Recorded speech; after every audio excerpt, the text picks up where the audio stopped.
Hi, my name is Travis Pearson with the ievaluate teacher courses, and I'm with Tanya Franker, an 8th grade composition teacher. Tanya, usually teachers have a typical lesson in your class is not set up as a typical classroom. Would you give us an overview of your classroom, please? Well, in the 8th grade, I utilize a writing workshop approach to teaching writing. So basically, the students are all working on different pieces of writing at the same time, but they have a process that they go through. So different steps. For every piece of writing, they fill out a process checklist, which takes them through rough draft, self-edit, first revise, or peer conference, first revise, peer non-peer edits, second revise, teacher conference, third revise, and publishing. So for them to turn in a finished piece of writing, they need to have gone through all the steps, which I sign off on along the way to make sure they are completing the steps appropriately. They have a deadline of 3 weeks for every piece of writing that they need to turn in, and they have to turn in a variety of genres. So for the 8th grade, for example, for this semester, they needed to turn in 2 creative writing, 2 nonfiction, and 2 research papers. So when you come into my class on a daily basis, you won't see me standing up in front of the class teaching a formal lesson. What you'll see instead are the students working independently on their writing, asking each other questions, perhaps teacher conferencing with me. They may be on the computers, typing, revising, researching, working on their mini lessons, but they're all pretty much independently working on different pieces of writing.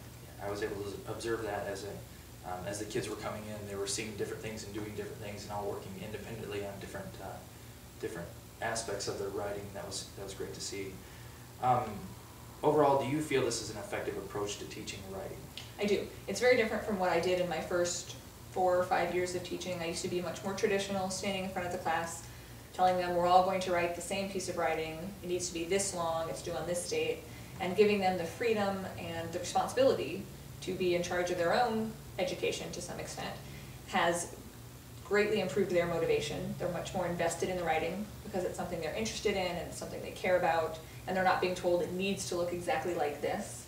There are still expectations that they have to meet to hold them accountable because they're still middle school students and they're still learning and growing, but it challenges them to go from wherever they're at, whatever level that may be, and obviously in a classroom we have kids in varying levels, so it takes them from wherever they are and challenges them to go further. So I think it's more effective than anything I've done in the past. Okay. With that effectiveness and how things are working, can you pinpoint any area that you could improve upon or make things any better? Well, this year went pretty well. In the past couple of years I've been more concerned about mini lessons. The idea of a mini lesson is at the beginning of class for the first 5 to 10 minutes you present information about perhaps the structure of writing, genres, grammar, the writing process. The problems I felt with the mini lessons were I felt they were very intrusive because I have all these different students at different levels and I'm stopping and saying, okay, now I know you're working on a poem and you're working on a novel, but stop, we're all going to talk about persuasive essays. And it doesn't apply to the vast majority in the room at that time. If there's one thing I know about middle school kids, it's that if it doesn't apply to them within the next 5 minutes, it's gone. So what would happen is I would stand up there and talk, and they would listen, because I have strong classroom management and I make them listen. But then as soon as I was done, they happily went back to their writing and forgot everything I had just said. So that doesn't exactly help challenge them to grow further. So this year I changed it, and I made mini lesson websites. The goal of this was to make it less intrusive. I still felt like there was information I had that they needed, but I needed to find a way for them to access that information when it fit into their writing schedule. So on days that they were waiting for a teacher conference, or if they came in and they just didn't feel like working on their self-edits that day, they could instead choose to work on their research mini lessons. So they would still get the information on, for example, how to conduct research and how to create a works cited, information they still needed, but it would be when it fit into their schedule. So that was an area of struggle for the past years, but this year, incorporating the mini lesson websites, I feel like was the most effective approach I've found so far. Okay, with evaluations, you typically have artifacts that you get turned in with the principal or the evaluator. What artifacts would you turn in with this classroom, being that there are so many different things that you're doing? Well, again, not having a lesson plan per se, I wouldn't have that document to turn in. If I were being evaluated, I would give them an overview of what writing workshop is, so they can understand what they're seeing. I could provide them with a copy of the process chart, so they could see the steps that the kids are going through. They could also access, I could give them the link to the mini lesson, so they could see what the students are working on there. I think it's a little difficult in this kind of format to necessarily have papers to hand. I really think the observation is the most important part of this kind of evaluation, because you have to see what's happening. And I think the idea, if I were to approach another teacher with this, this format, I think the first concern is going to be classroom management. And I think you need to see it in action to see that it is not chaos. And the students, while they're all doing different things, are all working on their writing because of the expectations I've set in place. Yeah, definitely. It's easy to see that the kids are working and doing what they're supposed to do with your classroom. How do you take these artifacts that you have? I know that you've talked about in the past that you save some of their writings for their future to give to them when they graduate or later on in their high school years. So how do you use some of these artifacts that you may use or may turn into help you with future planning, like you did with mini lessons or something like that, to just make things a little better? Well, I do keep their writing. I have, for the past 4 years or so, I have all of the writing that they have submitted to me. And I will give that to them eventually, but in the interim, it's good information for me to be able to look back and see, okay, for example, the first year I had writing workshop, I didn't have expectations of you have to have this many of each genre. And throughout the year, it became very apparent, looking at the writing being turned in, looking at the artifacts, that there were certain students who were only writing nonfiction and weren't exploring the other genres. So I decided then to add in the expectation that you needed to explore different genres. Last year, I noticed that students were publishing in the same way over and over and over again. There was no creativity. It didn't matter what kind of piece they had written, they would just make copies and hand it out to the class time after time. And then the class would get up and recycle it without even reading it. So the publishing wasn't really happening. So I put in the expectation this year that they had to keep track on a publication chart of how they published, and they were only allowed to publish the same way twice each semester. And that's still an area I want to work on, because I still felt like they would just go through the motions of publishing but not really think about the piece of writing. So next year there's going to be more expectations about when they come to me and want me to sign off on publishing and I ask how they've published, I'm going to look at the piece and ask them questions about what was the most appropriate way to publish. Just as an example, I have a bulletin board in the hallway where students publish work. Well, I have students publishing 10-page papers out there. Is that the most effective way? Are people going to have time to stop and read a 10-page paper? Or should the bulletin board maybe be reserved for short pieces, like poems, something you can read on the way in between classes? So there's still some areas I want to work on there, but holding on to the writing helps me to be able to go back and look. When I start to think that maybe there's a problem, I can look and see if the evidence supports that or not.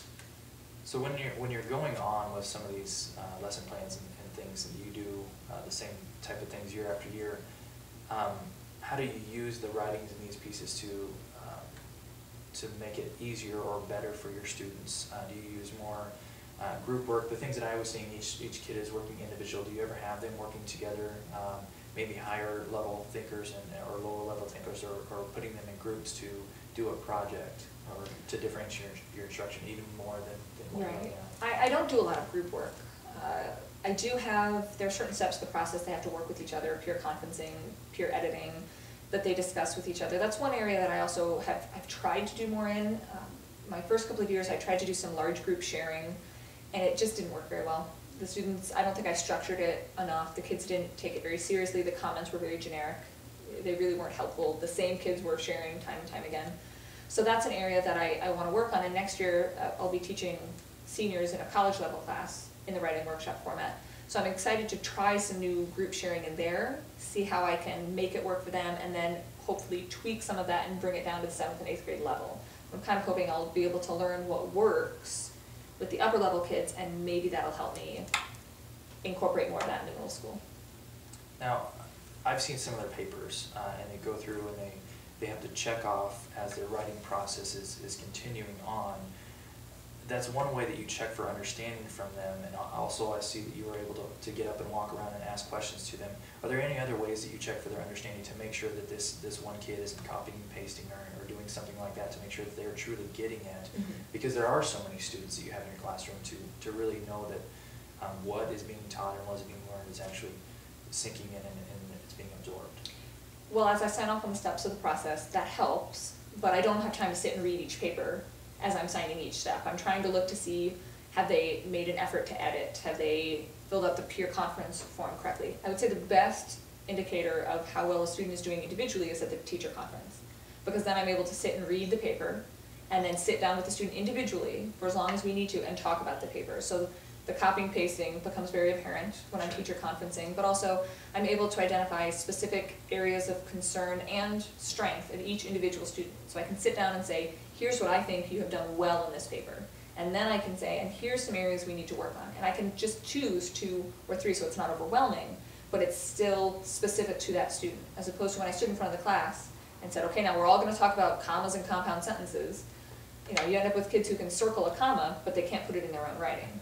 And so when I'm able to say, here in your writing that you care about, you need a comma, and here's why, then the student's more motivated to do it, and I'm also better able, talking individually, to understand, are you understanding what we're doing right now, or are you completely off base, in which case, I have the time, with the structure of the writing workshop, I can give you the individualized help that you need. So at the end of these assessments, at the end of these papers that they're doing, obviously you have all sorts of realms of students, lower level thinkers, higher order thinkers, and then the kids that are in the middle. How do you challenge these kids, and how do you help these kids to get to where they need to be on grade level or whatever with what you're doing? Well, that's what I think is one of the best parts of writing workshop, is because it does take them wherever they're at and help them to grow further. And the teacher conference is a big part of that, because then I can individually challenge. I can say to one of my best writers, you know, you always have great descriptions. Have you ever considered trying to write a different kind of paper? You know, you love the creative writing, you've written 12 chapters of your novel, but I've never seen you write a personal narrative. Why don't we consider trying that genre? And for the struggling students, it's that individualized time that I'm able to give them that helps them to progress. And so at the end, they're in no way at the same level, but I see growth in everyone, and more consistent growth than I saw with my traditional style of teaching. And I think it's because of the ability to write what they want, so they're motivated, the time that they need to write, an ownership in their writing, and then the response that I'm able to give them individually. Why do you think this classroom setup works so well, as opposed to getting up and lecturing to the students or whatever it is, and then having each kid read it out of a poem or recite that or something? You know, from the 21st century learning that you're doing now with differentiating instruction and those type of things, as opposed to when we were in school and got, you know, remember these things, and on Friday you need to be spit them back up to me. Exactly. Why is this better? Well, all of the research that I've done talks about the things, not just students, all writers, since this is a writing class, need to be successful. All writers need time to write. They need ownership in their writing. They need response. The way I traditionally taught, the way we were taught, you didn't really have the time to write. It was more go through the explanation of what it is, assign it, send them on their way, come back the next day with it written, or at least part of it written. There was no ownership in their writing, because the only one who cared about whether or not the writing was successful was me, as the teacher. I had students who maybe cared about their grade, but they didn't care about whether or not their writing was effective, so there was no ownership. And then a response. I used to take my red pen and just destroy their papers, and hand it back to them, and make them go through the motions of making those corrections, which they would do, because I made them, but they didn't know why, or care why. So with the writing workshop, the time is built in. They have pretty much 40 minutes every single day to work on whatever step of the process they are on. They have ownership in their writing, because they're writing about what they want, when they want, where they want, and how they want, as long as they have something done within the 3 weeks. And they have the response, which is much more positive, because of the technique I use with highlighting rather than writing on their papers. I'm able to show them what they've, first of all, use their words to show them what they've done well and what we can improve on. That's awesome. So with this whole setup, where do you think your overall class is sitting as far as this teaching style goes with grades? If you were to do standardized grading with a 1 through 4 or 1 through 5 setup, where would most of the class be? Because like you said, there's lower level and higher level kids that are working on their things with their own writing, things that they do care about. Where would they be in this with your class? I think at the beginning of the year they'd be very spread apart. I think by the end of the year they would have all, most, have met the expectations. We're talking about going to a standards-based for next year, and I think looking at the skills, there will not be a problem seeing growth in all of the students in the skills. There will still be some who are far below grade level, because they come in far below grade level and you can improve, but sometimes the gap is just a lot to cover in a year. But I think that overall the kids grow, learn, understand better with this style, and so I don't see standard-based grading being really much different in that respect than the grading I do now, because everyone is still showing growth. Okay. And the last question here is, what type of feedback do you get from your students, or we can even expound that onto parents too? What do you get from them as far as there's always going to be kids who dislike, there's always going to be kids who like, but what do you get back from them as far as this class setup and these type of things that you're doing with them goes? Well, being the end of the year, I ended with a reflection, and I asked, what did you like, what did you not like? And the response I got in general is, there's some kids it's too long, you know, there's always some kids who think it's too much work. But in general, they liked the ownership. They like writing what they want and things they're interested in. They discovered that they were better at things than they thought. They discovered that things that they thought they liked the best, there were other things they actually liked better. I think that throughout this process, they learn more about themselves as writers, or they learn as much about themselves as writers as they do about genres of writing and styles of writing. And I think that's important, that they walk out of here understanding what their strengths and their weaknesses are, what they need to continue working on, what they like and what they don't, because the goal here is that they will become lifelong writers. And so the impression I get from the students, the feedback I get from the reflections and from what they say in class is that it is helping them to have an appreciation for writing as well as giving them the foundational skills that they need. Awesome. Thank you so much for your time. Appreciate it. And we'll be back in touch with you